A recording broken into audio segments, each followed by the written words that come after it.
Why, hello. Hello, everybody. Here we are, and during the continuing heat wave in Los Angeles, but that's not going to stop us from bringing you reviews of things you should be checking out. And we're not talking about superheroes. We're talking about something really special that's going to be playing in select cities starting on the 22nd and then opening wider in early September. And that is the film The Glass Worker. I am so excited to have seen this. Last year, I think the playlist and IndieWire put out articles about it, and I felt like I was a crazy man just continuously checking websites for screenings. You're right. It just wouldn't be I so just hard kept to find. checking. Yeah. I kept checking. And I couldn't find it anywhere.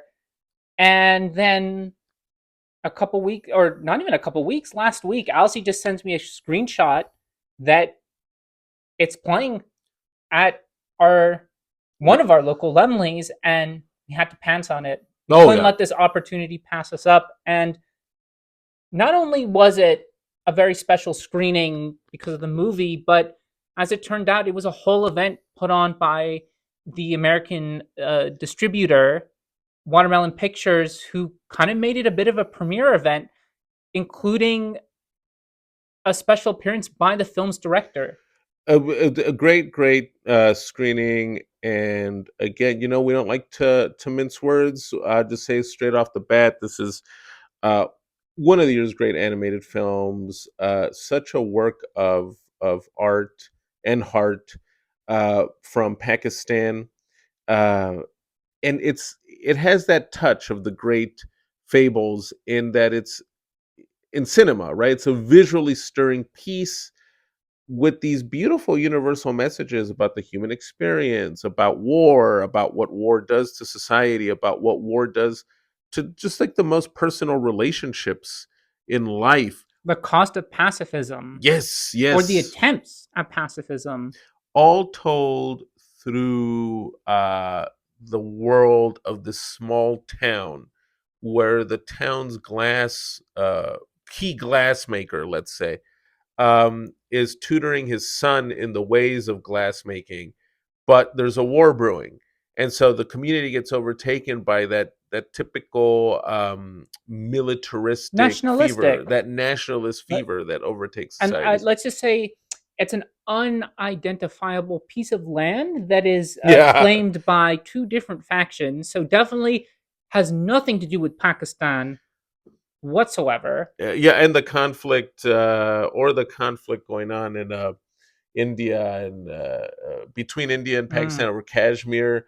Hey, I didn't want to be the one to say it, but he just ripped But that band-aid yeah, off. well, we just it's just clear. Like so many great stories, you can see that in the subtext. While it has these great messages that resonate. I mean, I'm not shocked. Watermelon uh, took this project, considering they started really as a company giving voice to Palestinian voices through documentaries that they distribute, and now they're starting to get into the feature film game. They earlier this year, um, they released a really wonderful film called was it into unknown lands, about Palestinian refugees in Greece. And now they're doing The Glassworker, this great animated film by Usman Riaz, a Pakistani animator who, during the Q&A, gave us some great information on how he's been working on this project for over a decade in a country where there's really no, let's say, Oh. major animation industry. And so he kind of just started making this movie almost based on sheer willpower, and of course the help of his collaborators. And It kind of 12, became an international affair. I saw yeah, credits. I think they did the English dub in I think Wales. I think they consulted a glassblower from there as well. I mean, a truly international affair, and I think it also speaks to the power of cinema, yeah, right? That we all, I think we all want to assume that movies are solely just an artistic affair. And of course they are. But we also have to remember that they're also businesses. Yeah. And getting it financed and distributed and finished. I mean, finished. Just getting it completed. First of all, it's a miracle they get made at all. And I know we riff on movies that are just, as we call them, barely movies, that they're products or movies that we're not fans of. But it is remarkable that movies even get finished. And this one, it's been through a long journey. It was also submitted for consideration at the Academy Awards.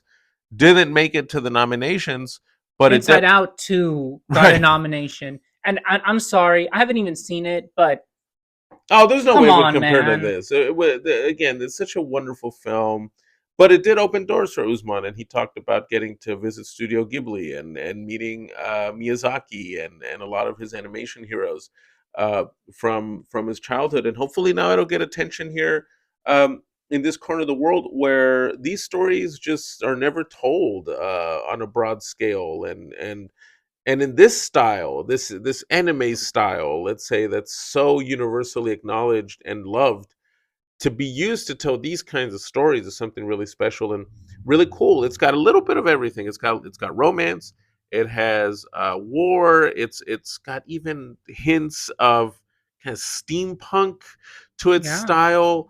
Uh, it it's not just about the action, though. It really takes the time to build these characters. The glass worker and his son, the daughter of this commander that then becomes a part of their lives and kind of sets them on this journey that will impact everybody. The way it captures how friendships are affected by historical moments or conflict because all of a sudden everyone starts taking different sides, and how sometimes, yeah, being the pacifist can make you the outsider in your town, almost like a hidden life, right? It had Yeah. that kind of message to it, But like the Malik even film. even how, pacifists can even they get roped into the war Yeah. machine. It's like Ghibli, right? What Yeah. makes Ghibli so special is, yes, aesthetically they appeal to children, let's say, but they're not children's movies. They tell extremely mature and beautiful stories that resonate universally, not just in terms of location, but in terms of what it says about the human experience and connections. And this is the type of film that it leads you to think that it's going to go in a certain direction, and that's when your heart drops. Or you're like, please don't do it, and it doesn't. And and it actually directly tackles a how war basically fucks up everybody. in a way, it's the best kind of quote unquote family film, in that I can see a very bright kid going to see this movie and getting a lot out of it. If I was a parent, I would definitely take my child to see this film because, again, it's visually stimulating. It's beautifully imagined with just such richness to even the way light is used in the film. But the stories it's conveying are it's that perfect it's that great kind of storytelling where it can go from sunny to unnerving to moving. Oh, there were moments when Yeah. the whole audience gasped. Yes, yes, yes. Or swayed to the funny Mm. what Roger Ebert used to call good corn, when it would get corny, but in a very good way. The love story in it. Yeah. Yeah. No, I think it Yeah. was so special. And the other part of it that was so great is we had a sold out crowd. In fact, Yes. we almost missed getting tickets because we support our local Lemley theaters, and normally at screenings you can just buy tickets on the Yeah. day. But I This think one last time we checked, the first time we checked, it was empty. The second time we checked, a third of the seats were filled. So oh, it was just yeah, and when we got there it was a it full was a full house. house. And yeah, there are those moments of behavior, especially with children, where it just connected with the audience. Those little slights, Yeah. the things your parents would say, or the way when we have a crush on someone, our behavior would change in certain moments when someone would walk through the door, and and it the way it just so profoundly connected with everyone. And the class differences, right? I think it did a nice job of exploring that idea that the glass worker's son, part of what causes issues too with him liking this commander's daughter, it's his social status. But then what makes his social status worse is the fact that his father's a pacifist. And so there's a great message there about the ruling class kind of driving us to war all the time, and it's the rest of the population that pays the price. Oh, and also the way it wraps in the mythology of the Jinni, Yes, which the the gin, yes. Jinn, which, and one thing he talked about is when great films can use themes ambiguously. And we talk about this on the podcast, not the kind of bullshit where the film's about Yeah. nothing and it's like, oh, it's just anyone, it can be whatever you want it to be. No, the film has a very clear beginning, middle, and end. Its themes are prevalent, but the way that it uses certain fabrics in its tapestry can be up for interpretation. Is the Jinn real? Yeah. Is it a real metaphysical presence? Or is it an allegory for severe mental trauma? Yeah, the use of the mystical, right, in this story reminded me a lot of magical realism, which as a literary genre is very popular in the Middle East and South Asia. And it's used here very wonderfully. Yeah. You don't need an explanation for the jinn in the movie. It's just it's such an organic part of the narrative that it represents many things, but in a very strong way. And it reminded me a little bit of Grave of the Fireflies, that great Mm, anime from the 90s.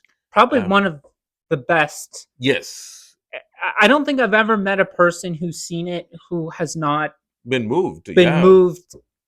It's like there's you before you see Grave of the Fireflies, and then there's you after. And this one has that wonderful, in a good way, that wonderful melancholy about life where even the ending just leaves you thinking. And the ending, it's not neat, but It's that it idea that stirs you. there's a resolution to this story, but Yes, not a concrete ending yes, to the world. yes. Or how in real life, right? It's interesting how it's some of the best fantasies understand that in real life things don't tie up so neatly or exactly as we would want them to.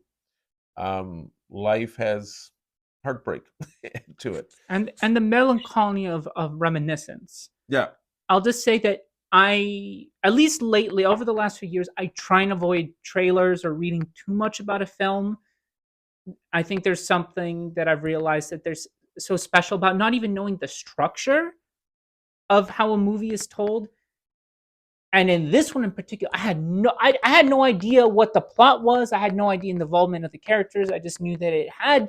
something tangentially to do with wartime. And I was even really surprised with how the framing of the story, and when we get to the resolution, just how Yeah. much harder that hits, knowing the way that the story is being told. Yeah. Yeah. And well, we had to see a dubbed version because that's the one that was Yes, released which here. was And good, but we hope, good just like performances. with Mars Express, I actually have my physical copy. Um, Hopefully this gets a physical release, but I do hope to see it in It's its original dub with subtitles. I mean, it's a win-win because at least without subtitles, you can drink in on a big screen anyway the animation more fully. It But was yeah, hand drawn. yes, We have to yes, say, who knows if they supplemented with other stuff, but and I think screenings you go to will have a little documentary, like a 5 minute at the documentary. beginning, giving you a little recap But of we how it aren't was made. Yeah, joking. The director Usman Riaz spent over a decade putting this together. Yeah, together. He personally hand drew all the storyboards, and he has a small team, and I believe everything was hand drawn. It's a work of art. I mean, it's really a beautiful work And of art. and usually that's an excuse. It's almost like a preemptive excuse in case the movie doesn't do well. Um, but I Who- think this only I don't know. I had a hard time imagining something like this would be bad. Oh yeah. I just Well, had that sneaking suspicion, and it just makes you appreciate. and it's the kind of storytelling that we need so much more of right now. A lot of it felt like really good literature, like a really good novel. And if you go see it, of course, you support a venture like Watermelon Pictures, which uh, they're trying to get those stories out there that you don't see being released in the quote unquote mainstream. So for them to pick up this movie, give it a proper release, and put it out there shows where their priorities are, and it's a nice model. So it's something fantastic that we need more of in this world right now, where with what's happening in Gaza, what's happening around the world, certain stories need to be told, and people like Watermelon Pictures are making sure that's happening. Um, but putting all that aside, it really is just a wonderful film. Just go see this very wonderful film. That's a visual experience It's going to be and one a that I'll movie. keep Yeah, thinking about throughout the year. Much yeah, like Mars Express, right? Mars yeah, Express didn't necessarily end on my best of the year list, but I think about it all the time. It's yeah. just one of those that it's you're so glad not only that it exists, but both of these films, the way that we saw them, just made it that more special. One, a packed house. The other one in a ghost-like theater Yeah, where we didn't yeah. have anyone munching on popcorn or having a phone call in the first 10 minutes of the film. But at least that got shut down quick. Oh, one more note. Great score. The director co-wrote the That's score, and it's right. a beautiful score, beautiful piece of music. This the whole score of the film. The Glass Worker. Please go search for it. It's going to open wide in early September. I believe the info is on the poster, right? It That's right. opens Open September 5th. We even got a little bit. We got a poster that was a little poster signed signed by by the director. director. I know this is backwards because of the camera, but we have this little piece of art, and it does open wide September 5th. So if you also want Go to check it out. see highest to lowest, you can do the most bizarre double bill of all time, or you can do a double bill of highest to lowest and high and low at home. This, please go see it. It's enriching. It's not a It's copium enriching. thing. It's that this kind of art, for the fact that the sheer willpower to make this and to stand by it and make it happen, but also that it's just extraordinarily beautiful. It's for everyone. I mean, all ages, as all art should be. Yes, it's it has soul. It has genuine soul. Well, everybody, Glassworker, definitely my favorite film of the summer so far. Please go see it. Please like and subscribe, and leave your comments below if you happen to catch Glassworker or have any thoughts on it. Or Um, or recommendations recommendations, like for yeah, animation from around the world. We're huge fans. A few years ago, we saw Buñuel in the Labyrinth of Turtles, which became, I think, my favorite movie of the oh, year that was a from great Spain. film. This one you can double bill with that actually once it hits streaming or home media. But you're on the Labyrinth of Turtles. That's another great one. Oh, Another Day of Life. Another Day of Life. Life based on the G memoirs. Kids. G Kids. Oh yeah, you guys also rock hard. The Khalil Gibran's The Prophet, which I really loved from G Kids, and yes, Another Day of Life about the exploits of the journalist Kapuczynski in the Angolan uh, Civil War. All that stuff. See, that great animation is out there. It doesn't always have to be monopolized by what It's not Paw Pixar or Patrol, Disney. Yeah, right? exactly. I mean, I have a soft spot for Paw Patrol, but definitely enjoy these. Dogman, the dog that one that was a great animated movie this year. Um, so please, everyone, go give this film a chance. Like and subscribe. Be on the lookout for the content we've got coming up. More reviews, more special episodes, potential interviews coming up. A lot of content coming your way for the rest of this 2025. Now we're just gonna write out the rest of this heat wave. So as we always sign off, Keep thinking critically and enjoy movies, everybody. free Palestine.